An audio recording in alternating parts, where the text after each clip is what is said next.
internetda bitta shirakay обсуждаемый tema ketyapti. Erkak kishi birinchi yozmaydi, ayol kishi yozish kerak, bitta kallasi past bo'ladi, chupapi munyanyo va hokazo degan gaplar.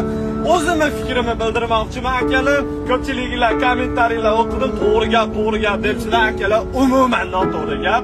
Sababi erkak kishi o'zining mujilligini, erkakligini haftalab yozmasdan ayollarga isbotlamaydi. Bunaqa qilib yuradigan erkaklar naborat ayollar ko'zida pastga tushadi. Sababi o'ziga ishonmagan, детский pozitsiya infantilist, ya'ni yosh bolani pozitsiyasidan chiqmagan, fikrlashdan chiqmagan odamni qilig'i bu. Haqiqiy erkakligini isbotlash kerak bo'lsa, bu qanaqa qilib isbotlaydi?